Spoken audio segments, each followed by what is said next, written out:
Ada seorang nabi yang kaya, nabi kaya, namanya Nabi Ayub. Iblis kalau orang begini kan keki, ibadahnya rajin, kaya. Nih yang kayak begini susah digodain. Kalau ibadahnya rajin, miskin, kali bisa disogok.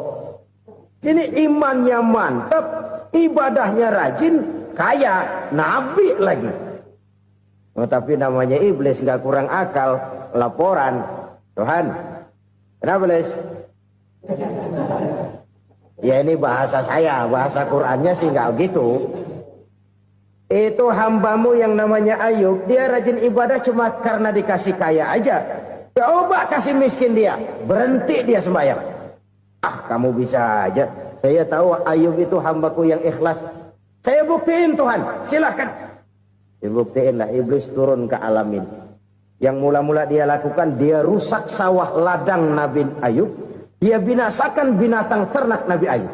Sehingga dalam waktu singkat, jatuhlah Nabi Ayub dari orang paling kaya, jadi orang paling miskin. Beliau masih ibadah di mihrab dalam masjid. Datang iblis. Saudara Ayub, ya, lagi ngapain? Ibadah. Nyembah Allah, nyembah Allah. Oh, percuma. Kenapa? Tuhan yang ente sembah nih, dia udah bikin miskin ente. Sawah ladang ente hancur lebur, binatang ternak binasa. Sekarang ente jadi orang paling miskin. Ngapain nyembah Tuhan kayak begitu? Tekor. Udah berhenti dah ibadah, berhenti ibadah. Ini iblis sama Tuhan laporannya lain, yang dikerjakan kepada Nabi Ayub juga lain. Benar begitu iblis kata Nabi Ayub? Iya, sawah ladang saya habis, buras. Binatang ternak saya binasa, binasa. Saya miskin, bangpak. Apa jawab Nabi Ayub? Bukan innalillahi, ya, ini hebat. Alhamdulillahillazi a'tani wa akhza minni. Segala puji bagi Allah yang telah memberikan harta kepada saya dan sekarang mengambilnya lagi. Alhamdulillah. Allah yang ngasih, Allah yang ambil. Itu mah urusan Allah. Iblis cuman ibadah jalan terus, sujud lagi Nabi Ayub. Iblis seleher gondok banget. Dasar Nabi nggak mempan dia apa-apain. Miskin malah alhamdulillah. Allah yang ngasih, Allah yang ngambil. Jadi kalau kita tidak komit, kita tidak terikat kepada kaya, miskin, senang, susah, apa yang bisa bikin kita susah? Jadikan kekayaan, kemiskinan, jadikan senang, susah sebagai anak buah yang bisa kita atur. Jangan kekayaan ngatur kita, jangan kemiskinan ngatur kita. Kita yang harus mengatur mereka. Senang, susah, kaya, miskin, bahagia, sengsara, jadikan itu anak buah yang bisa kita atur. Kalau sekarang kita kaya, lain saat boleh jadi kita miskin, semiskin-miskinnya. Allah yang ngasih, Allah yang ngambil. Tenaga mana yang bisa menghalangi? Ibadah jalan terus. Iblis makin gondok. Dasar Nabi loh. Akhirnya apa? Nabi Ayub dikerjain, diberikan penyakit. Demikian fatal penyakitnya. Bayangin, udah miskin sakit. Masya Allah. Miskin sakit. Sakitnya nggak lama, kira-kira 16 tahun. Istrinya 3, 2 mental minta ceraiin. Ngerawatin laki bengek begini. Senang belum tentu, susah udah pasti nih. Cerai aja, cerai dah. Cerai. Tinggal satu Siti Rahmah yang setia menemani beliau. Sesetia-setianya hati perempuan. Satu saat Siti Rahmah bilang, Bang, ya, abang kan Nabi bang. Lalu, namanya Nabi kan doanya jarang meleset bang. Maksud kamu minta kenapa sih sama Tuhan biar abang sembuh baik dah bang? Siti Rahmah, iya. Saya sakit berapa tahun sih dah? 16 tahun bang. Sebelum ini saya sehat berapa tahun? Ya kira-kira 60 tahun bang. Nah coba ente banding-bandingin Rahmah. Saya dikasih sehat 60 tahun. Dikasih sakit 16 tahun. Sudah nggak sabar. Mau doa kepada Allah minta sembuh. Saya malu. Malu kepada Allah. diuji dengan yang luar biasa seperti ini, tidak mengganggu stabilitas kehambaannya. Dia tetap menghamba kepada Allah Subhanahu wa ta'ala. Saudara-saudara kaum muslimin rahimakumullah. Kunci menghadapi kesulitan itu apa? Allah jelaskan dalam satu ayat, wa basyiris sabirin alladzina iza asabathum musibah qalu inna lillahi wa inna ilaihi raji'un. Gembirakan orang-orang yang sabar. Siapa mereka itu? Yang apabila mendapat musibah mereka kembali kepada keyakinan dasar, segalanya dari Allah dan segalanya akan kembali kepada Allah. Ini konsepsi dasar dari sikap muslim dalam menghadapi berbagai kesulitan. Segalanya dari Allah, segalanya akan kembali kepada Allah. Kalau ini sudah kondisi dasarnya, maka kita akan lapang menghadapi kenyataan bagaimanapun pahitnya. Apakah itu namanya miskin, apakah itu namanya sakit, bahkan maut sekalipun. Maut sekalipun. Segalanya dari Allah, segalanya akan kembali kepada Allah. Ini sikap hidup, bukan sekedar ucapan. Kita kadang-kadang menjadikannya sebagai ucapan. Mulutnya sehingga berhenti, innalillahi wa inna ilaihi raji'un, tapi nangisnya terus gerung-gerungan. Bukan itu, ini kesadaran moral. Kalau segalanya dari Allah, segalanya kembali kepada Allah, kan sebenarnya cuma nunggu giliran. Hari ini saya nyembayangin dia, entah hari apa saya disembayangin orang. Hari ini saya antar dia ke kubur, entah hari apa orang nganterin saya ke kubur. Hari ini saya tahlilkan dia, entah nanti kapan orang tahlilkan saya. Segalanya dari Allah, segalanya akan kembali juga kepada Allah. Oleh sebab itu saudara-saudara, kesulitan bukan untuk ditakuti. Kesulitan justru untuk diatasi, dicarikan jalan keluarnya. Dan tidak ada orang yang tidak pernah mendapat kesulitan. Tidak ada. Semakin tinggi status sosial, semakin tinggi kualitas keimanan, semakin besar juga tingkat kesulitan. Hanya saja bagaimana cara kita mengatasinya. Dan Al-Quran menyatakan, inna ma'al usri yusra. Di balik kesulitan itu pasti ada kemudahan. Roda itu berputar. Karena itu Rasulullah sallallahu alaihi wasallam mengingatkan kepada kita, ta'arraf ilallahi firraha ya'rifka fisyiddah. Ingatlah kepada Allah di waktu kamu senang, supaya Allah ingat kepada kamu di waktu kamu susah. Kalau waktu senang kita ingat kepada Allah, kita susah, Allah tidak akan meninggalkan kita. Tapi kalau waktu senang kita jauh dari Allah, sujud tidak sempat, dengan masjid jauh, ketika senang kita lupakan Allah. Nanti begitu kita susah, Allah lupakan kita. Dan itu menyakitkan. Oleh karena itu orang-orang tua kita dulu bilang, kalau lagi sehat ingat-ingat lu bakal sakit nanti. Kalau lagi kaya ingat-ingat satu saat kita bakal jatuh miskin. Bahkan kalau lagi muda ingat-ingat kita bakal tua. Dan yang terpenting kalau lagi hidup ingat-ingat kita bakal mati. Saudara-saudara kaum muslimin rahimakumullah. Jadi yang kedua yang merupakan perbendaharaan surga, menyembunyikan musibah. Saudara-saudara kaum muslimin rahimakumullah. Hal ketiga yang merupakan perbendaharaan surga adalah wasilatur rahmi. Orang yang suka bersilaturahmi. Sebagaimana yang kita maklum bahwa manusia adalah makhluk yang disebut zon politika. Makhluk sosial yang tidak mungkin hidup sendiri-sendiri. Betapa dan siapapun kita memerlukan orang lain. Bodoh betul manusia kalau tinggal di tengah masyarakat tapi tidak mau bermasyarakat. Merasa hebat sendiri, pinter sendiri, gagah sendiri, kaya sendiri. Mungkin kalau mati juga ngubur sendiri. Jangankan kita di sini, di sorga saja Nabi Adam waktu sendirian bengong melulu, mondar mandir. Allah tegur dam sepi dam. Ya ini kalau bahasa saya. Iya Tuhan sepi ini nggak ada coret-coretan pisan ini. Diciptakan Siti Hawa baru anteng Nabi Adam. Itu di surga. Cobalah. Umpamanya saudara tinggal di Jakarta nih. Kayak bener.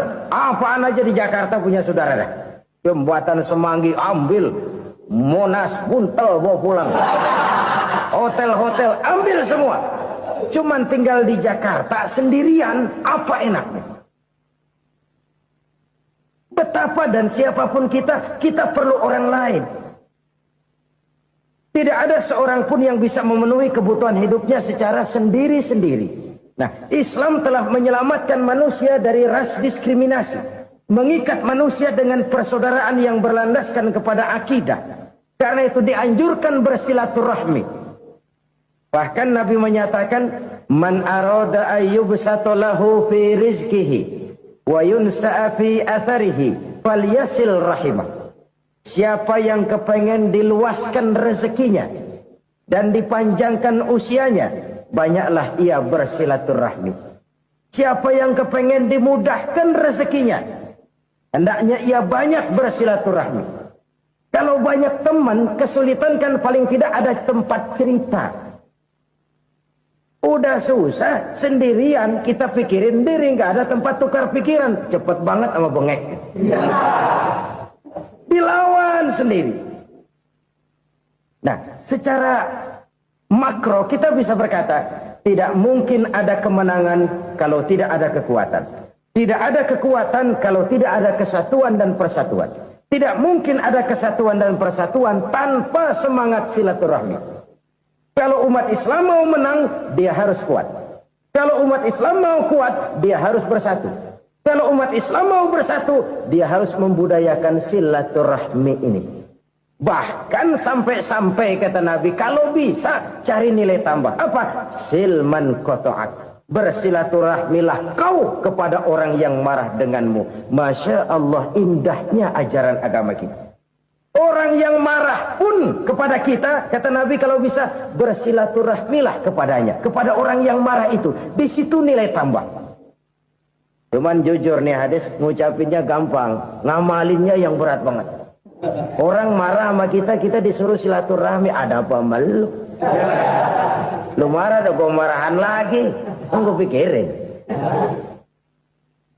Saudara-saudara kaum muslimin rahimakumullah. Tapi ini yang diajarkan, bahkan ini yang dicontohkan oleh baginda Rasul.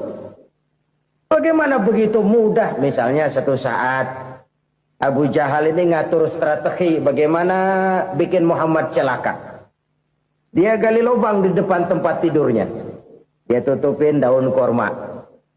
Terus dia panggil seseorang, ke sini. Kasih tahu Muhammad, pamannya sakit keras, minta ditengokin. Berangkat orang ini ke sana. Muhammad, labbaik. Pamanmu sakit keras, dia minta ditengokin. Baik, saya akan datang menjenguk beliau. Berangkatlah Nabi ke rumah Abu Jahal tanpa prasangka apapun. Abu Jahal udah pasang setil, selimut 3 rangkap setengah dipakai, persis kayak orang meriang. Tapi sembari ngintip dari balik selimut, begitu Muhammad buka pintu, nah masuk perangkap nih. Muhammad jalan menuju tempat pembaringan. Makin lama makin dekat, makin lama makin dekat. Makin dekat ke lubang yang dipasang oleh Abu Jahal itu. Dalam hati Abu Jahal, terus dah jatuh, mampus dah lo ini. Mampus lo hari ini. Apa yang terjadi? Malaikat Jibril datang. Muhammad, pamanmu cuma pura-pura sakit. Di depan tempat tidurnya ada lubang perangkap supaya kamu jatuh ke situ. Sudah, kamu pulang. Balik kanan Nabi. Sudah hampir jatuh ke lubang, balik kanan, pulang. Bayangin kecewanya Abu Jahal. Muhammad dikit lagi. Enggak paman, saya pulang aja. Emosi bangun dari tempat tidur, enggak sadar kalau lagi pura-pura sakit. Lompat ngejar Nabi, dia lupa dengan lubang yang dia gali. Usrak, nyemplung sendiri ke dalam lubang.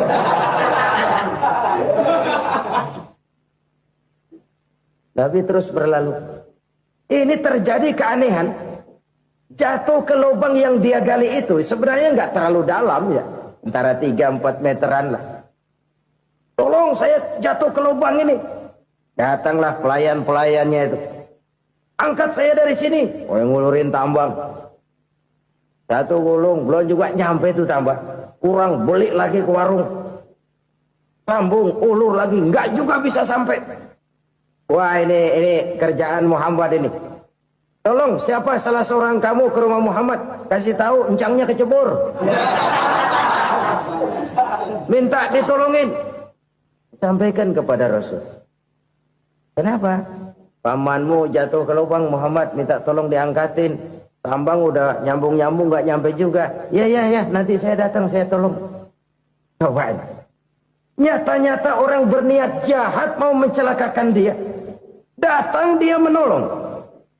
Ini yang disebut air tuba dibalas air susu ya ini. Bukan sebaliknya. Air tuba dibalas air susu. Paman, kecebur ya? Iya Muhammad, tolong ini. Pegang tangan saya. Nabi ulurkan tangannya. Nyampe. Dipegang oleh Abu Jahal. Diangkat ke atas. Sampai atas. Apa kata Abu Jahal? Sihirmu memang hebat Muhammad. Udah ditolongin dikata sihir. Yang enak kita kemplang kan itu orang begitu. Urusan apa? Tapi inilah akhlak. Kalau bisa kamu bersilaturahmilah dengan orang yang marah kepadamu sekalipun. Orang marah kita tetap baik. So, kalau kita berbuat baik sama orang yang memang baik, rasanya sih biasa-biasa aja. Orang baik kita baik lagi, ya draw aja, belum ada nilai tambah di situ.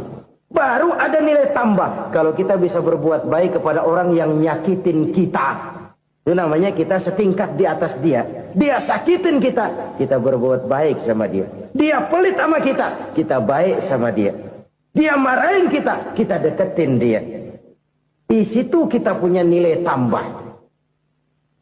Jadi siapa yang ingin diluaskan rezekinya kata Nabi dan dipanjangkan umurnya, hendaklah ia banyak-banyak bersilaturahmi. Sederhana sebenarnya silaturahmi. Tapi silaturahmi membangkitkan semangat kesatuan dan persatuan. Kesatuan dan persatuan melahirkan kekuatan. Dalam matematika, 1 ditambah 1 pasti 2. Tapi di tengah masyarakat, 1 orang takut ditambah 1 orang takut, hasilnya jadi 2 orang setengah berani. Kenapa setengah berani? Karena udah berdua. Tadi pan takut sendirian. Kalau dia kumpul turu-turu takutlah jadi berani. Kita yang lemah, kita yang tidak berdaya, kita yang miskin, kalau mau kompak bersatu, apa yang nggak bisa kita kerjain? Apalagi tinggal di kota besar, pilihan cuma 2, bertahan atau minggir. Bertahan atau minggir. Untuk bisa bertahan, harus mampu bersaing. Untuk mampu bersaing, harus punya keahlian. Keahlian harus ditunjang dengan pendidikan. Ditambah oleh kekompakan sebagai umat. Udah miskin mencar mulu, orang injek kita. Orang nggak pandang urusan apa yang malu. Oleh karena itu silaturahmi pada hakikatnya merupakan roh dari ukhuwah yang diajarkan oleh agama kita. Bagaimana Islam menyelamatkan masyarakat manusia dari ras diskriminasi, mengikat manusia, dan tidak ada persaudaraan yang lebih indah selain persaudaraan yang diikat dengan nilai-nilai akidah. Sepanjang orang di jalan Allah, itulah saudara kita. Keluar dia dari jalan Allah, selesailah persaudaraan sampai di situ. Karena itu, kalau ingin menyimpan sesuatu di surga, banyaklah bersilaturahmi. Datang ke rumah ini, datang ke rumah itu, dan lain sebagainya. Itu simpanan kita di akhirat nanti. Ini yang ketiga. Saudara-saudara, yang keempat, perbendaharaan surga itu apa? Wa qawlu la hawla wa la quwwata illa billah. Ucapan la haula wa la quwwata illa billah. Ibadah kan ada yang berat, modalnya besar. Bangun masjid berat, modalnya besar. Bangun rumah sakit berat, modalnya besar. Ada ibadah yang berat, tapi modalnya ringan. Misalnya puasa. Puasa itu berat, mengendalikan nafsu. Kalau sekedar nggak makan nggak minum sih enteng, mengendalikan nafsu itu jihad terbesar. Tapi kan modalnya ringan, cuma niat saja. Ini ibadah berat, modalnya ringan. Ada ibadah yang ringan, modalnya juga enteng. Seperti termasuk ucapan la haula wa la quwwata illa billah. Tanpa sadar, la haula wa la quwwata illa billah, nyelengin tuh di surga. Nyelengin, kita nggak terasa, nyelengin simpenan akhirat. La haula wa la quwata illa billah. Nyimpan lagi. Sihir ini juga termasuk perkara yang merusak kehidupan. Kita semua sama-sama maklum bahwa sihir sebenarnya bukan persoalan baru. Sejak sebelum datang Islam, sihir itu sudah ada. Di zaman Yunani kuno, sihir ada. Di zaman Mesir kuno, di zaman Cina kuno, dan yang lain-lain yang serba kuno, sihir itu sudah ada. Bahkan para nabi pun, para rasul yang diutus oleh Allah Subhanahu wa ta'ala, senantiasa berhadapan dengan ahli-ahli sihir untuk menguji kebenaran dari misi yang mereka bawa. Sihir adalah perbuatan di luar kebiasaan yang bisa dikerjakan oleh ahlinya dengan bantuan jin atau setan. Hukum mempelajari sihir adalah haram, mengamalkannya lebih haram lagi. Sebab itu saudara-saudara, sihir merupakan perbuatan merusak yang harus kita jauhi. Ciri-ciri daripada perbuatan sihir, pertama, ia mengandung tipuan, bayangan khayal. Di zaman Nabi Musa misalnya, orang melihat tambang-tambang itu seperti ular. Nabi Musa melayangkan tongkatnya menjadi ular-ular besar yang memakan ular-ular kecil ciptaan tukang-tukang sihir Fir'aun tadi. Lalu sihir bisa terjadi dengan bantuan jin kafir atau setan. Kemudian ciri yang ketiga, sifatnya halus dan tersembunyi. Taruh kata ada seorang ahli sihir yang mempergunakan ayat-ayat Quran sebagai jompa-jampe, sebagai baca-bacaan, itu cuma sekedar kedok. Tujuannya tidak lain menjadikan agama sebagai ketok untuk membenarkan cara yang dimurkai oleh Allah Subhanahu wa ta'ala.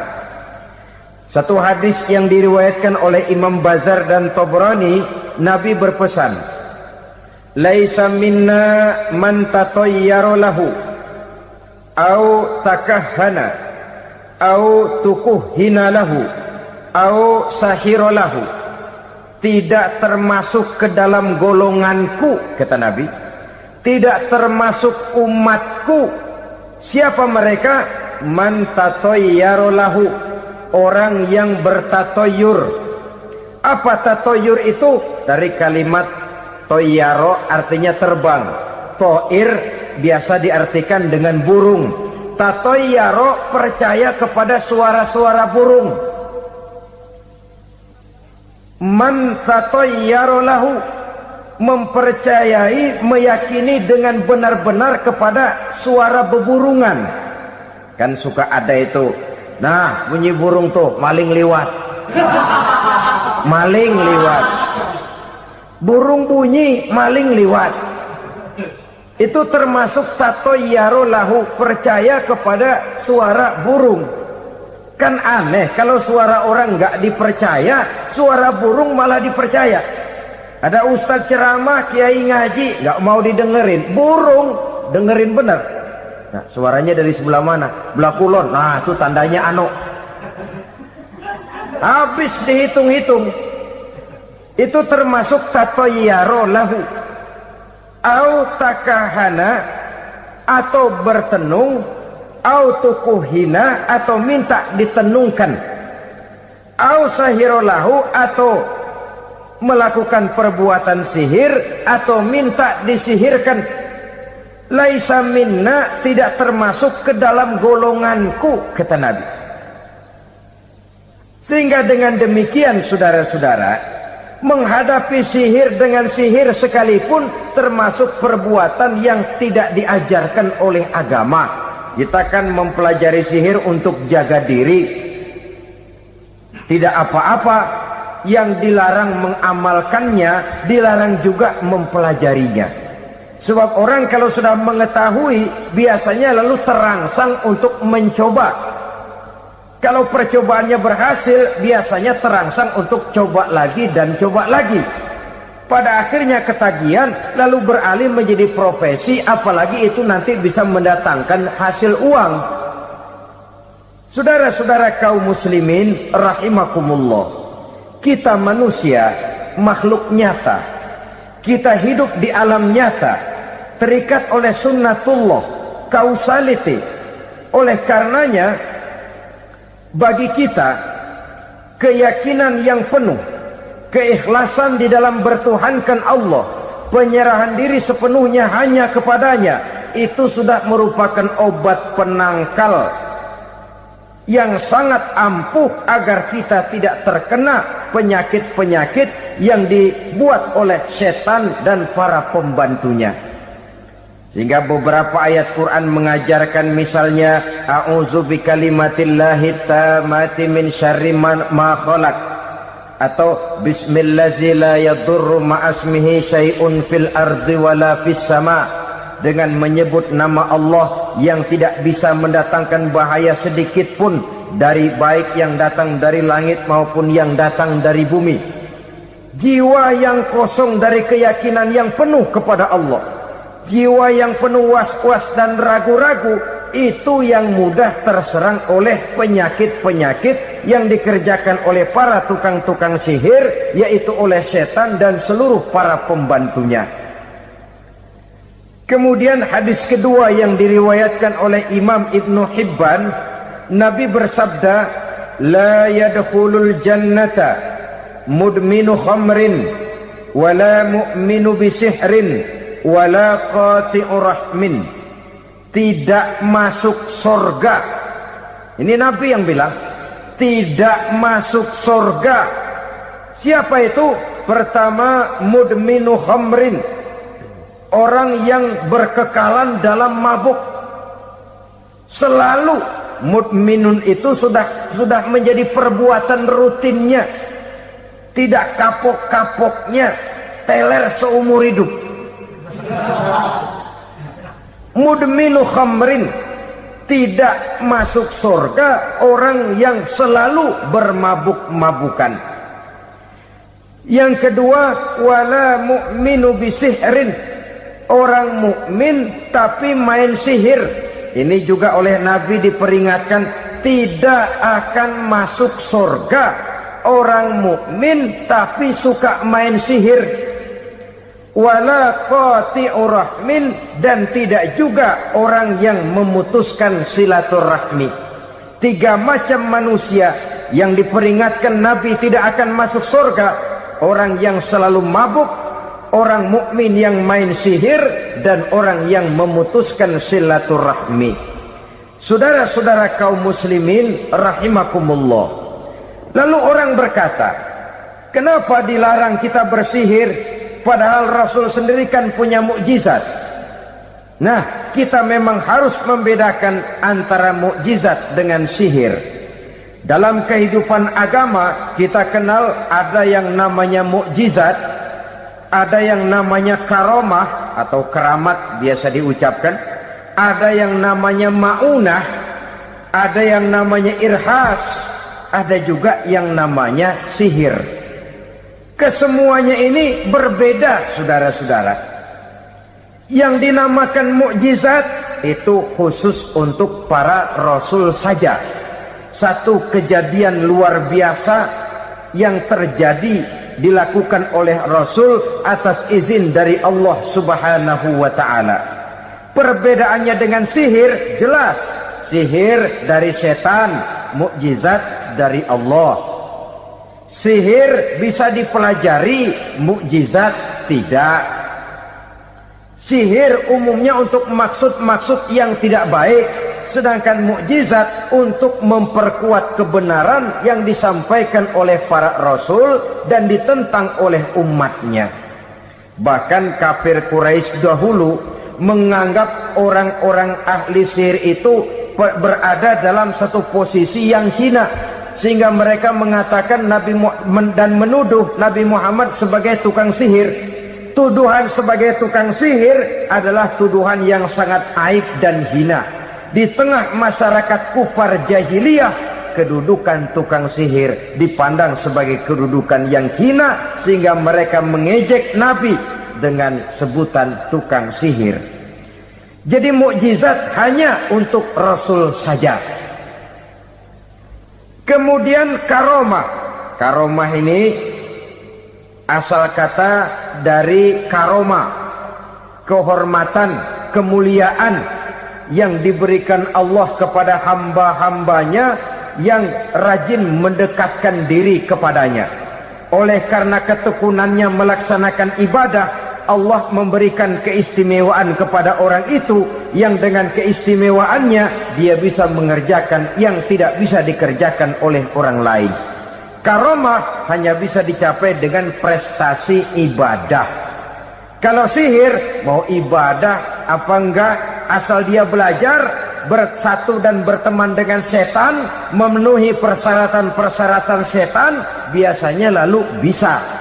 Sedangkan karomah tidak mungkin terwujud tanpa orang mendekatkan diri sedekat-dekatnya kepada Allah Subhanahu wa ta'ala. Maka kita lihat biasanya orang-orang yang punya ilmu sihir, mukanya rata-rata nggak enak dilihat.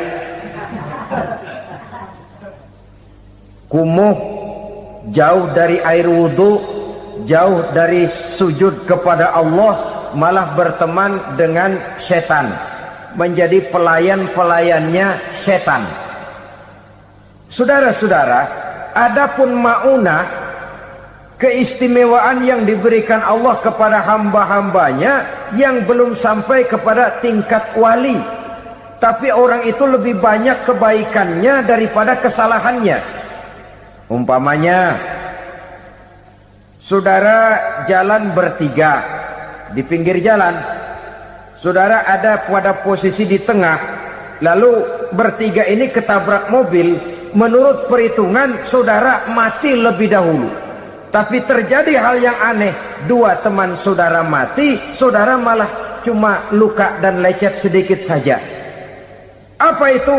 Kalau kita lebih banyak kebaikannya daripada kesalahannya, itu yang dinamakan maunah, pertolongan yang diberikan Allah kepada hamba-hambanya yang lebih banyak kebaikannya daripada kesalahannya. Sedangkan yang dinamakan irhas, kejadian luar biasa pada diri seseorang pada waktu dia masih kecil, yang menunjukkan tanda-tanda keistimewaannya. Itu umumnya pada para nabi pada usia kecilnya sudah ada irhas, tanda-tanda istimewa. Jelas baik mukjizat, karomah, maunah maupun irhas berbeda dengan sihir. Sihir ini jelas saja merupakan bantuan dan persekutuan antara manusia dengan setan. Padahal setan, kata Allah dalam Al-Quran, innahu lakum aduwwum mubin, sesungguhnya setan bagi kamu adalah musuh yang sangat jelas. Saudara-saudara kaum muslimin rahimakumullah, di zaman sekarang dalam menghadapi beban kehidupan yang makin pelik, menghadapi stres yang tidak kunjung selesai, menghadapi persoalan-persoalan yang teramat berat, orang sering mencari jalan keluar kepada hal-hal yang menurut pendapatnya bisa meringankan beban moralnya itu. Pergilah dia mencari sesuatu yang dapat meringankan bebannya. Dan tidak jarang yang jatuh ke pangkuan tukang-tukang tenung, ke pangkuan tukang-tukang sihir, yang mereka itu oleh Quran dijelaskan kazabal munajjimun walau sodaku. Tukang-tukang tenung, tukang-tukang sihir, mereka itu bohong walaupun benar. Maksudnya bohong walaupun benar, artinya kalau yang mereka kerjakan benar, itu sih kebenaran. Benar dengan kebenaran itu lain. Kebenaran, kebetulan bisa, tapi tidak untuk selalu. Apalagi kalau itu sudah membahayakan kehidupan orang lain. Jadi oleh karena itu Nabi berpesan, jauhilah daripada sihir. Kalau sudah jauhilah dari sihir, artinya ya jauhilah daripada mempelajarinya, jauhilah daripada bergaul dengan orang-orang yang ahli di bidang itu, karena dari pergaulan segalanya bisa menular. Riba alias renten, kedoknya adalah menolong orang, tapi sama juga bulu buntutnya dilepas, palanya dicekek. menolong orang pada akhirnya menjadi beban bagi seseorang. Dan memang mencari orang-orang yang berada dalam posisi kesulitan. Biasanya di daerah-daerah di mana musim paceklik jadi lapangan kerja sulit, sedangkan urusan perut tidak bisa ditunda, akhirnya orang terjebak ke dalam rentenir, ke dalam riba, ke dalam renten, bunga berbunga, sehingga satu saat jumlah bunganya bisa lebih besar dari jumlah pinjaman pokoknya. Kemudian kalau juga ternyata tidak bisa dibayar, rumah jadi taruhan. Memang rumah satu-satunya, begitu rumah ditarik mulain camping. Bukankah pada akhirnya akan mewariskan kesengsaraan? Oleh karena itu, kepada kita berusahalah jangan berhubungan dengan rentenir, jangan makan renten dan riba. Kepada mereka yang melaksanakan riba, walaupun mendatangkan keuntungan materi, tapi percayalah harta yang didapat dengan jalan riba tidak akan membawa keberkahan. Manakala tidak membawa keberkahan, dia tidak akan mendatangkan ketenangan di dalam kehidupan kita.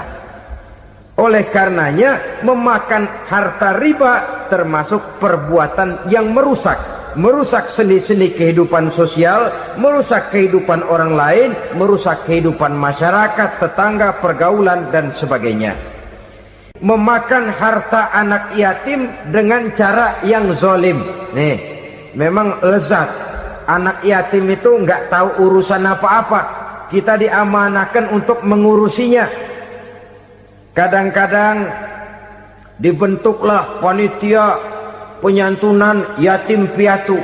Yatimnya mah tetap kelaparan, panitianya yang pada gendut.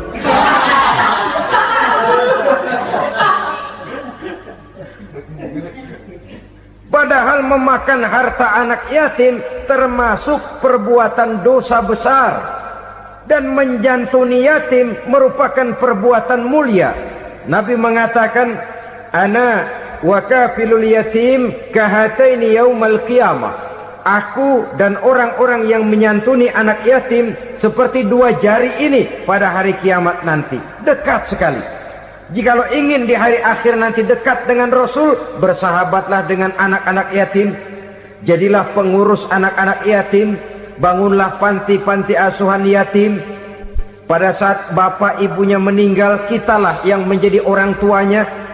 Bahkan sedemikian besar perhatian Islam terhadap anak-anak yatim ini, sehingga Quran memberikan peringatan, ara'aital ladzi yukadzibu bid-din fadzalikal ladzi yad'ul yatim wa la yahuddu ala ta'amil miskin. Tahukah kamu siapa orang yang mendustakan agama, beragama tapi dianggap dusta, salatnya dusta, puasanya dusta karena agamanya sudah berdusta. Siapa mereka? Fadzalikal ladzi yad'ul yatim, orang yang menyanyiakan anak yatim, wala yahuddu ala ta'amil miskin, dan tidak pernah memberi makan kepada orang-orang yang menderita kemiskinan. Menyia-nyiakan, meninggalkan anak yatim termasuk perbuatan yang divonis kita sebagai orang yang mendustakan agama. Saudara-saudara kaum muslimin rahimakumullah, maka sangat dicela mengeksploitir anak-anak yatim, menjadikan mereka sebagai kedok untuk mencari kekayaan pribadi. Tetapi jikalau ikhlas, ganjarannya sangat besar, nilai pahalanya sangat besar. Menyantuni yatim tidak hanya setahun sekali. Kalau Muharram pakai istilah lebaran yatim, dibentuklah panitia, diberilah beras, uang 45.000 rupiah, alhamdulillah. Tapi jangan lupa, si yatim tidak hidup cuma satu hari. Dia tidak hidup cuma di bulan Muharram saja. Dia hidup 12 bulan dalam setahun. Sebagaimana anak-anak yang lain, dia juga berhak punya masa depan. Dia juga berhak menikmati bangku sekolah. Dia berhak mengenyam arti dan makna pendidikan. Dia berhak membekali diri dengan ilmu dan pengetahuan, seperti halnya anak-anak yang lain. Maka kita yang diberikan keluasan oleh Allah, ingatlah itu. bersahabatlah dengan anak-anak yatim, santuni mereka. Perkara setahun sekali di bulan Muharram, alhamdulillah, itu bagus bin Thayyib alias baik. Tapi tentu dan tentu sekali lagi, si yatim tidak hanya hidup di bulan Muharram. Dia hidup 12 bulan dalam setahun, 24 jam dan di dalam sehari. Oleh karenanya, menyia-nyiakan mereka pada saat posisi kita memang mampu akan memojokkan kita dalam satu posisi di mana kita dianggap sebagai orang yang mendustakan agama, memakan harta anak yatim dengan cara yang zolim. Bapaknya udah meninggal, kebunnya lebar, anaknya dikelecehin. Nah, dah kamu nggak usah pusing, nanti saya yang ngurus. Akhirnya bukan ngurus, nguras. Si yatim mungkin tidak tahu bahwa dia disia-siakan, haknya diambil, miliknya dizalimi. Tapi Allah yang akan membalasnya dengan seadil-adilnya. Maka makan harta anak yatim biasanya balasannya tokcer bin paten. Nggak banyak selang tempo itu, nggak percaya cobain dah. Nyobain aja kan nggak bayar, umpama. Memakan harta anak yatim dengan cara yang zolim, ganjarannya biasanya kontan. Kenapa? Ratapan si miskin, untayan air matanya, jeritan kepedihan hatinya, membuka pintu langit, permohonannya diijabah, getaran hatinya didengarkan oleh Allah. Maka balasannya biasanya kontan, spontan, tidak menunggu waktu terlalu lama. Itu di dunia, belum lagi di akhirat nanti. Bukankah dalam riwayat Mi'raj diceritakan Nabi melihat di neraka itu orang perutnya sebesar rumah? La haula wala quwata. Itu perut kayak rumah, bagaimana jalannya tuh orang? Dan memang gak jalan, diseret-seret oleh malaikat di neraka itu. Hancur perutnya, amburadul itu perut.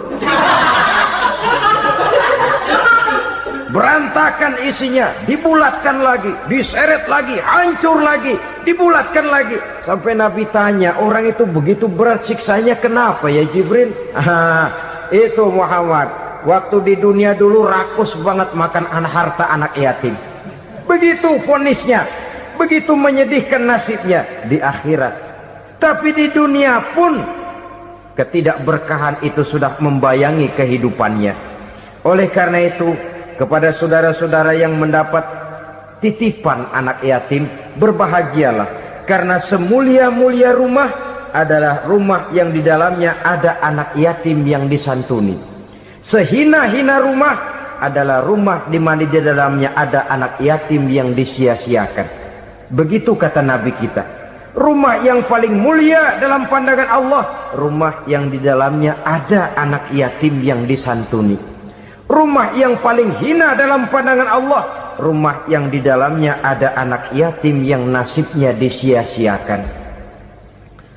Berbahagialah saudara apabila menjadi penyantun anak-anak yatim, pelindung mereka, sehingga mereka mempunyai masa depan sebagaimana anak-anak lainnya. Rasulullah sendiri sedemikian peka terhadap keadaan anak-anak yatim karena beliau sendiri memang mengalami. Umur 6 bulan dalam kandungan ibu, beliau sudah ditinggalkan oleh ayahnya. Pada saat berusia 6 tahun, ibu sudah meninggal. Yatim piatu dalam usia di mana beliau sedang perlu belas kasih seorang ibu dan pengertian seorang bapak. Kepekaan itu lalu timbul, bahkan kemudian sampai kepada beliau berkata, aku dan orang yang menyantuni anak yatim seperti jari tengah dan jari telunjuk di hari akhirat nanti. Sedemikian dekatnya. Orang-orang tua bijaksana yang diceritakan di dalam Al-Quran, kalau sudah berpikir tentang anak-anaknya, pertanyaan yang paling mereka risaukan ialah, ma ta'buduna min ba'di? Anakku, kalau pada satu saat aku, ayahmu sudah tidak ada lagi di dunia ini, meninggalkan kamu semua, ma ta'buduna min ba'di? Apa yang akan kamu sembah nak? jikalau sekarang ayahmu masih mau ke masjid, masih mau melakukan rukuk dan sujud, masih beribadah menyembah Allah Subhanahu wa ta'ala, kalau orang tuamu sudah tidak ada, ma ta'buduna min ba'di, masihkah engkau mau datang ke masjid? Masihkah engkau mau rukuk dan sujud? Masihkah engkau mau menyembah Allah Subhanahu wa ta'ala? Pertanyaan ini yang dipikirkan oleh Nabi Yakub kepada putra-putranya. Pertanyaan ini yang diteruskan oleh Nabi Ibrahim kepada anak-anaknya. Pertanyaan ini yang diwariskan oleh generasi ulama salafus saleh kepada para generasi berikutnya. Bagaimana kita generasi sekarang? Kita orang-orang tua sekarang bukan berfikir ma ta'buduna min ba'di, malah yang kita pikirkan ma ta'kuluna min ba'di. Kalau bapak tidak ada nanti kamu makan apa nak? Perkara kamu nyembah apa urusan nomor 18. Yang penting kamu nanti hidup bisa makan nak. Maka kita sibuk mewariskan harta kepada anak-anak kita. Kita sibuk mewariskan kebun dan tanah kepada anak-anak kita. Kita sibuk mewariskan pabrik kepada anak-anak kita, sementara kita lupa mewariskan intan yang paling mahal, mewariskan mutiara yang paling berharga, yaitu nilai iman kepada Allah Subhanahu wa ta'ala. Alangkah baiknya apabila warisan harta, warisan tanah dan kebun, warisan rumah dan pabrik didasari lebih dahulu dengan mewariskan nilai iman kepada Allah Subhanahu wa ta'ala. Sebagai orang-orang tua, kita boleh bersedih kalau anak kita tidak mengerti komputer. Kita boleh bersedih kalau anak kita tidak mengerti matematika. Kita boleh bersedih kalau anak kita tidak mengerti bahasa Inggris. Tapi sewajarnya lebih bersedihlah kita orang tua jikalau mempunyai anak yang tidak kenal Allah sebagai Tuhannya, yang kemudian tidak mau rukuk dan sujud kepada Allah Tuhannya. Itulah kemalangan yang paling malang bila kita meninggalkan generasi yang tidak bertauhid kepada Allah Subhanahu wa ta'ala. Betapapun anak kita tidak ngerti komputer, saudara, paling-paling kerugiannya cuma kerugian dunia. Masuk dia ke alam barzakh, munkar nakir tidak akan sempat tanya kau belajar komputer apa tidak. Kumpul dia di padang mahsyar, malaikat juga tidak akan tanya matematikamu nilainya berapa. Yang ditanya kau kenal Allah, kau rukuk dan sujud kepadanya, kau pernah datang ke masjid. Oleh karena itu sekali lagi, menjaga nilai iman tidak hanya untuk kita, tetapi juga mewariskannya kepada anak-anak kita generasi yang akan datang. Sungguh kemalangan yang paling besar apabila kita meninggalkan anak-anak kita. Mereka kita tinggalkan lemah ekonominya, itu tidak baik. Mereka kita tinggalkan lemah otaknya, itu pun akan membuat mereka tertinggal oleh yang lain. Tapi yang paling celaka, jikalau kita tinggalkan mereka dalam kondisi lemah imannya, rapuh akidahnya, tidak baik dan tidak betul keyakinan hidupnya. Oleh karena itu Nabi berpesan, jauhilah 7 perkara yang merusak. Yang pertama, syirik kepada Allah Subhanahu wa ta'ala, menyekutukan Allah baik dalam ucapan, dalam keyakinan ataupun dalam perbuatan. Ini perkara pertama yang termasuk 7 perusak besar di dalam kehidupan. Kalau sudah jatuh kita ke lembah syirik, bagaimanapun banyak kebaikan yang kita kerjakan, berjiwa sosial, bertangan pemurah, gemar menolong orang lain, kalau memang dasarnya syirik, maka seluruh kebaikan kita akan hancur, tidak akan ada nilainya dalam pandangan Allah Subhanahu wa ta'ala. Dalam pandangan manusia mungkin kita dicatat sebagai orang sosial, gemar menolong orang lain, tidak berpangku tangan melihat orang yang mendapat kesulitan. Tapi oleh karena dasarnya syirik, dasarnya tidak mentauhidkan Allah, maka seluruh nilai kebaikan yang kita kerjakan tidak akan ada nilainya dalam pandangan Allah Subhanahu wa ta'ala. Maka jagalah iman kita, jangan sampai dihinggapi penyakit syirik yang bagaimana kecilnya sekalipun. Sekali lagi, baik syirik dalam bentuk ucapan, syirik dalam bentuk keyakinan, sampai kepada syirik dalam bentuk perbuatan, kita berhindar kepada sifat-sifat yang sedemikian itu. Karena apa? Dalam satu ayat Quran Allah Subhanahu wa taala menjelaskan, innallaha la yaghfiru ayyushraka bih wa yaghfiru ma duna dzalika liman yasha. Allah tidak akan memberi ampun kepada orang-orang yang menyekutukannya, tapi Allah masih mau memberikan ampun kepada dosa-dosa yang selain itu bagi orang-orang yang dikehendakinya. Dosa selain syirik, apabila kita bertaubat, Allah masih mau mengampuni. Tapi kalau sudah jatuh ke tempat syirik, itu sudah dosa yang tidak berampun. Taubatnya tidak lain melepas syirik, kembali kepada tauhid, berkeyakinan bahwa hanya ada Allah Subhanahu wa ta'ala, Tuhan satu-satunya yang lam yalid walam yulad walam yakul lahu kufuwan ahad. Tidak beranak, tidak pula diperanakkan, dan tidak satupun yang dapat menyerupai Tuhan Allah Subhanahu wa ta'ala. Saudara-saudara kaum muslimin rahimakumullah, bahwa kita di zaman sekarang memang tidak menyembah berhala, ya. Bahwa kita tidak berterang-terangan mengatakan Tuhan lebih dari satu, memang. Bahwa kita tidak berkeyakinan Tuhan itu punya anak atau diperanakkan, tentu. Tapi dalam perbuatan dan i'tiqad, kita kadang-kadang jatuh tanpa kita sadari ke tempat yang bernama syirik ini.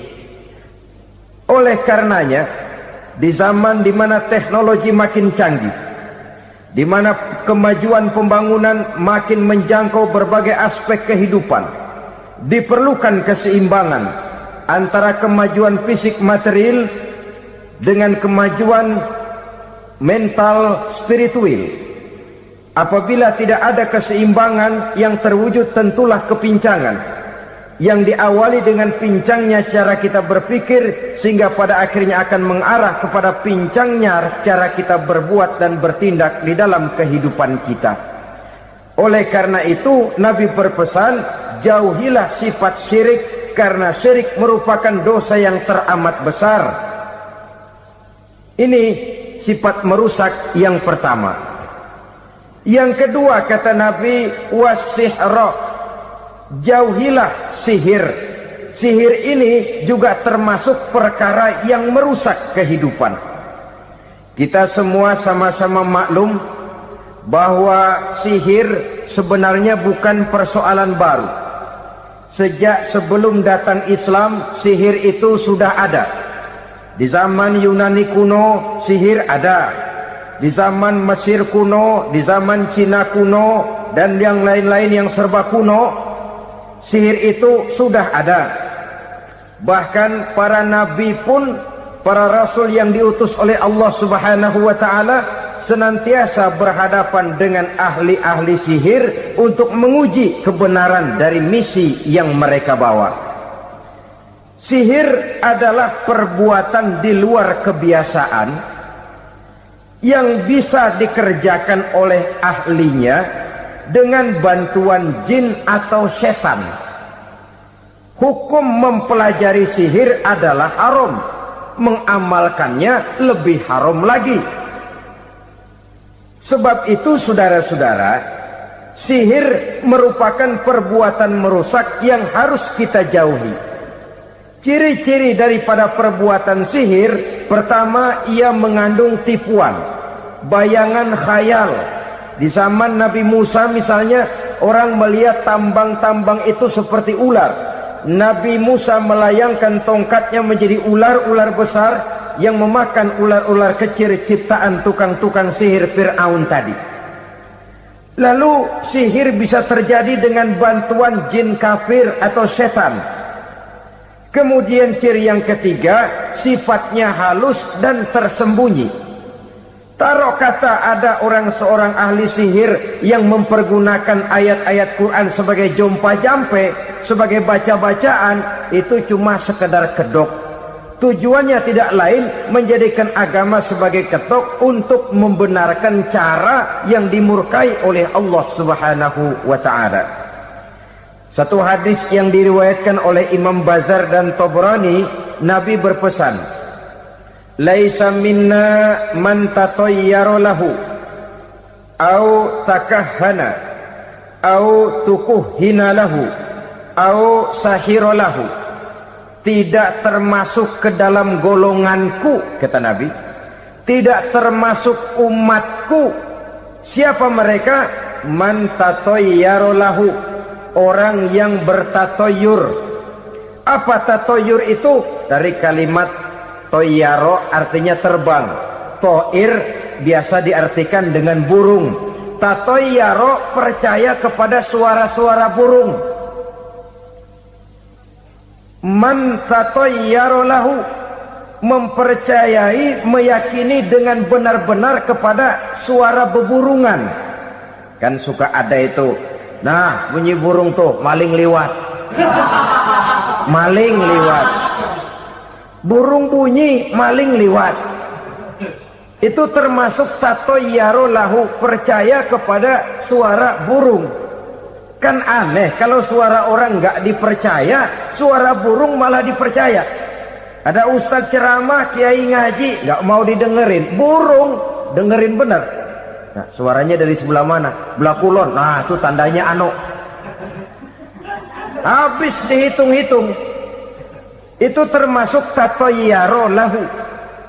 Au takahana, atau bertenung, au tukuhina, atau minta ditenungkan, au sahirolahu, atau melakukan perbuatan sihir, atau minta disihirkan.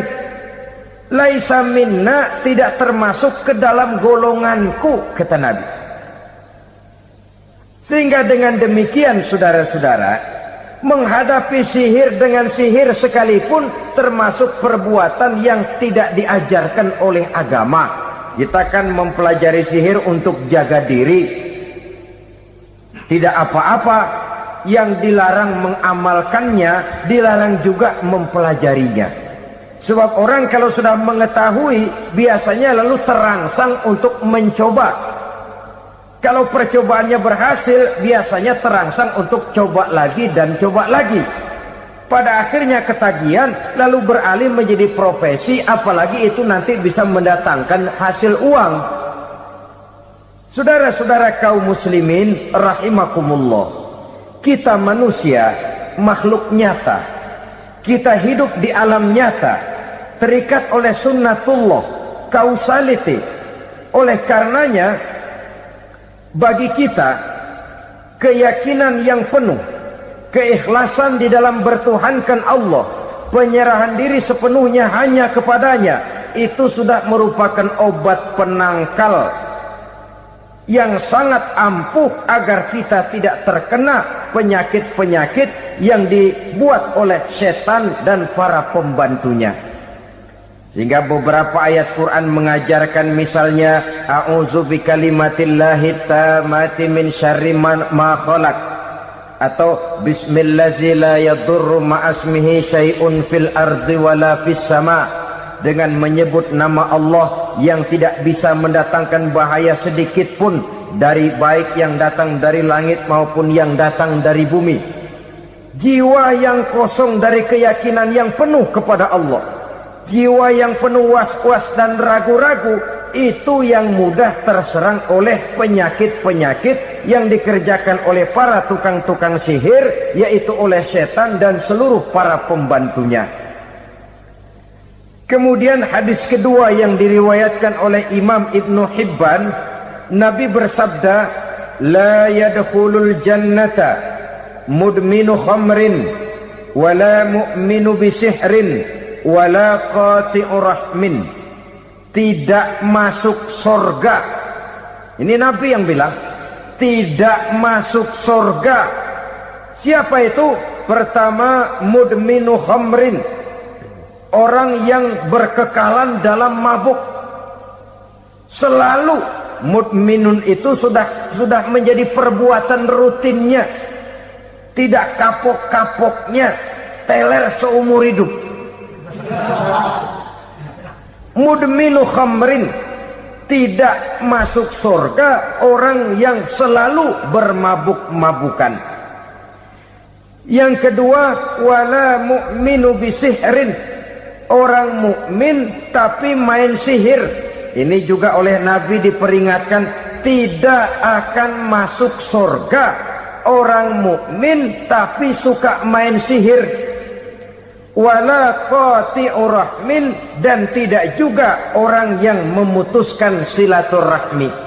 3 macam manusia yang diperingatkan Nabi tidak akan masuk surga: orang yang selalu mabuk, orang mukmin yang main sihir, dan orang yang memutuskan silaturahmi. Saudara-saudara kaum muslimin rahimakumullah. Lalu orang berkata, kenapa dilarang kita bersihir? Padahal Rasul sendiri kan punya mukjizat. Nah, kita memang harus membedakan antara mukjizat dengan sihir. Dalam kehidupan agama kita kenal ada yang namanya mukjizat, ada yang namanya karomah atau keramat biasa diucapkan, ada yang namanya maunah, ada yang namanya irhas, ada juga yang namanya sihir. Kesemuanya ini berbeda, saudara-saudara. Yang dinamakan mukjizat itu khusus untuk para rasul saja. Satu kejadian luar biasa yang terjadi dilakukan oleh rasul atas izin dari Allah Subhanahu wa ta'ala. Perbedaannya dengan sihir jelas. Sihir dari setan, mukjizat dari Allah. Sihir bisa dipelajari, mukjizat tidak. Sihir umumnya untuk maksud-maksud yang tidak baik, sedangkan mukjizat untuk memperkuat kebenaran yang disampaikan oleh para rasul dan ditentang oleh umatnya. Bahkan kafir Quraisy dahulu menganggap orang-orang ahli sihir itu berada dalam satu posisi yang hina, sehingga mereka mengatakan dan menuduh Nabi Muhammad sebagai tukang sihir. Tuduhan sebagai tukang sihir adalah tuduhan yang sangat aib dan hina. Di tengah masyarakat kufar jahiliyah, kedudukan tukang sihir dipandang sebagai kedudukan yang hina, sehingga mereka mengejek Nabi dengan sebutan tukang sihir. Jadi mukjizat hanya untuk Rasul saja. Kemudian karomah. Karomah ini asal kata dari karomah, kehormatan, kemuliaan yang diberikan Allah kepada hamba-hambanya yang rajin mendekatkan diri kepadanya. Oleh karena ketekunannya melaksanakan ibadah, Allah memberikan keistimewaan kepada orang itu, yang dengan keistimewaannya dia bisa mengerjakan yang tidak bisa dikerjakan oleh orang lain. Karomah hanya bisa dicapai dengan prestasi ibadah. Kalau sihir, mau ibadah apa enggak, asal dia belajar, bersatu dan berteman dengan setan, memenuhi persyaratan-persyaratan setan, biasanya lalu bisa. Sedangkan karomah tidak mungkin terwujud tanpa orang mendekatkan diri sedekat-dekatnya kepada Allah Subhanahu wa ta'ala. Maka kita lihat biasanya orang-orang yang punya ilmu sihir, mukanya rata-rata nggak enak dilihat. Kumuh, jauh dari air wudhu, jauh dari sujud kepada Allah, malah berteman dengan setan, menjadi pelayan-pelayannya setan. Saudara-saudara, adapun maunah, keistimewaan yang diberikan Allah kepada hamba-hambanya yang belum sampai kepada tingkat wali, tapi orang itu lebih banyak kebaikannya daripada kesalahannya. Umpamanya, saudara jalan bertiga di pinggir jalan, saudara ada pada posisi di tengah, lalu bertiga ini ketabrak mobil. Menurut perhitungan saudara mati lebih dahulu, tapi terjadi hal yang aneh, dua teman saudara mati, saudara malah cuma luka dan lecet sedikit saja. Apa itu? kalau kita lebih banyak kebaikannya daripada kesalahannya, itu yang dinamakan ma'unah, pertolongan yang diberikan Allah kepada hamba-hambanya yang lebih banyak kebaikannya daripada kesalahannya. Sedangkan yang dinamakan irhas, kejadian luar biasa pada diri seseorang pada waktu dia masih kecil, yang menunjukkan tanda-tanda keistimewaannya. Itu umumnya pada para nabi pada usia kecilnya sudah ada irhas, tanda-tanda istimewa. Jelas baik mukjizat, karomah, maunah maupun irhas berbeda dengan sihir. Sihir ini jelas saja merupakan bantuan dan persekutuan antara manusia dengan setan. Padahal setan, kata Allah dalam Al-Quran, innahu lakum aduwwum mubin, sesungguhnya setan bagi kamu adalah musuh yang sangat jelas. Saudara-saudara kaum muslimin rahimakumullah, di zaman sekarang dalam menghadapi beban kehidupan yang makin pelik, menghadapi stres yang tidak kunjung selesai, menghadapi persoalan-persoalan yang teramat berat, orang sering mencari jalan keluar kepada hal-hal yang menurut pendapatnya bisa meringankan beban moralnya itu. Pergilah dia mencari sesuatu yang dapat meringankan bebannya. Dan tidak jarang yang jatuh ke pangkuan tukang-tukang tenung, ke pangkuan tukang-tukang sihir, yang mereka itu oleh Quran dijelaskan kazabal munajjimun walau sodaku. Tukang-tukang tenung, tukang-tukang sihir, mereka itu bohong walaupun benar. Maksudnya bohong walaupun benar, artinya kalau yang mereka kerjakan benar, itu sih kebenaran. Benar dengan kebenaran itu lain. Kebenaran, kebetulan bisa, tapi tidak untuk selalu. Apalagi kalau itu sudah membahayakan kehidupan orang lain. Jadi oleh karena itu Nabi berpesan, jauhilah daripada sihir. Kalau sudah jauhilah dari sihir, artinya ya jauhilah daripada mempelajarinya, jauhilah daripada bergaul dengan orang-orang yang ahli di bidang itu, karena dari pergaulan segalanya bisa menular. Baiklah saudara, ini yang kedua. Yang ketiga pesan Nabi, wa qatlan nafsil lati harramallahu illa bil haq, membunuh orang lain dengan cara yang tidak benar, membunuh orang yang diharamkan oleh Allah Subhanahu wa taala untuk melakukannya kecuali dengan alasan yang benar. Kita tahu Islam adalah agama damai, sesuai dengan namanya. Ia tidak dikembangkan dengan pedang dan kekerasan.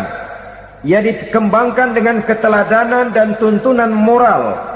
Oleh karena Islam bukan agama kekerasan, Islam pun tidak mementingkan dan mengajarkan kekerasan kecuali dengan alasan yang benar dan bisa dipertanggungjawabkan.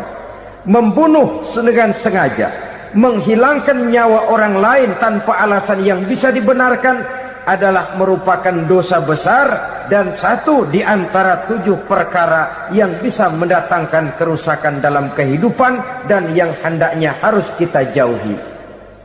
Saudara-saudara kaum muslimin rahimakumullah, beberapa waktu yang lalu di sebuah kota kecil yang indah bernama New Auckland.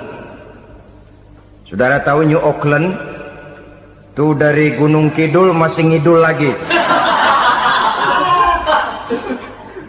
Pernah diadakan satu seminar yang membicarakan bagaimana menyelamatkan masyarakat manusia dari bahaya Perang Dunia Ketiga. Diperkirakan kalau terjadi Perang Dunia Ketiga, manusia tidak akan tersisa. Sebab apa? Pada waktu itu cadangan nuklir yang dimiliki oleh bersama Amerika dan Rusia konon sudah sanggup memusnahkan 6 miliar manusia pada saat jumlah manusia baru 5 miliar. Jadi kelebihan nuklir dunia ini. Kalau terjadi Perang Dunia Ketiga, sulit manusia untuk tersisa. Maka dibahaslah di dalam seminar itu, wah, supaya tidak terjadi perang dunia ketiga, maka perlombaan membuat senjata-senjata canggih, alat-alat pembunuh modern harus segera dibatasi. Dibahas, tidak mungkin kita membatasi perlombaan membuat senjata. Kenapa? Makin maju ilmu dan teknologi, makin canggih senjata yang ditemukan. Atom sudah meningkat menjadi nuklir, nuklir sudah meningkat menjadi neutron, dan kita tahu bom yang bernama neutron ini bom yang cukup membunuh tanpa perlu merusak. Artinya kalau dia diledakkan di kota kita ini, bangunan utuh, jembatan tidak ambruk, rumah-rumah tetap berdiri, tapi semua yang bernama hidup mati. Itu katanya lebih sopan dari bom atom. Sebab kalau si atom ini sudah membunuh, merusak pula. Neutron cukup membunuh saja tanpa perlu merusak. Jadi majunya senjata-senjata teknologi sebagai akibat yang logis dari kemajuan ilmu pengetahuan ini tidak bisa kita batasi. Dan memang sebenarnya yang bahaya bukan senjatanya, tapi manusia yang mengendalikan senjata itu. Mereka kembali kepada prinsip the man behind the gun. Bukan senjatanya yang bahaya, tapi manusia yang mengendalikan senjata itu yang bahaya. Walaupun senjatanya modern, katakanlah model M16 umpamanya, kalau yang mengendalikannya orang beriman, insya Allah aman. Tapi biar megang cuma senapan angin, kalau yang megang orang brutal, ngeri kita deket-deket. Apalagi kalau memang bukan ahlinya menggunakan senjata, bisa ngeker kaki kena jidat.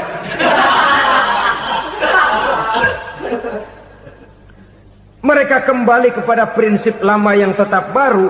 Bukan senjatanya yang harus dibatasi, manusia yang mengendalikan senjata itu yang perlu dibicarakan. Nah, kalau begitu, agar manusia tidak mempergunakan senjata sewenang-wenang, apa yang harus kita lakukan? Ya, manusianya harus bermoral. Ya, tapi moral yang mana? Di dunia ini banyak ajaran tentang moral. Itu pun mudah saja. Di sini kan kita undang saja ahli dari berbagai agama untuk membicarakan konsep perdamaian menurut agamanya masing-masing. Baik, setuju itu, setuju. Maka tampillah para ahli agama, mereka kembali kepada prinsip moral daripada konsep yang terkandung di dalam ajaran agama untuk menegakkan perdamaian. Mula-mula naiklah ahli dari agama Hindu, dibacakan konsep perdamaian menurut ajaran agama Hindu, bahwa untuk damai manusia harus meninggalkan nafsu keduniaannya, menempuh samsara dan sebagainya untuk mencapai nirwana, menjauhi kemegahan dan kemewahan dunia. Ini lalu dibahas, rasanya juga tidak mungkin ini. Kemudian dari agama Nasrani, bahwa untuk damai manusia harus menciptakan sifat kasih sayang.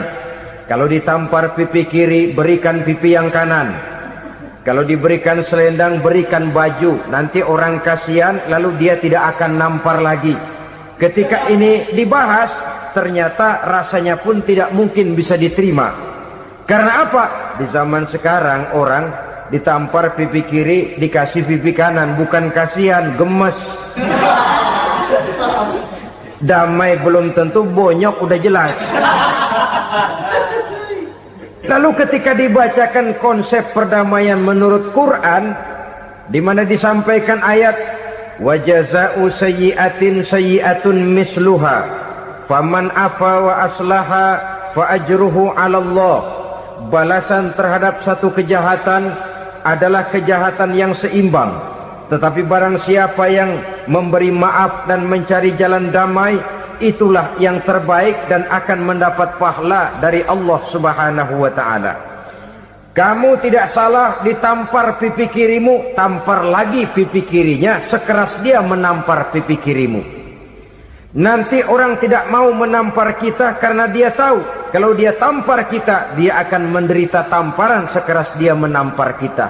Akan terjadilah prinsip saling hormat menghormati, tidak saling ganggu, tidak saling usil, tidak saling jahil. Atas dasar ini perdamaian bisa ditegakkan. Mereka bisa menerima konsep ini, tapi kemudian seminar ditutup tanpa satu